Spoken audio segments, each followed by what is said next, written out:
Hi everyone, from Angelo. Tonight I want to show you something about reading metadata from JPEG files. Here I create a small software.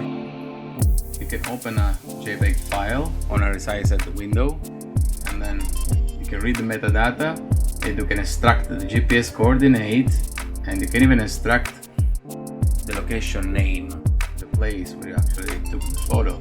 It's really nice because if you have original photos made with your cell phone or digital camera with GPS and you actually don't remember where the location where you took it, with this small application you can easily and fast find the location.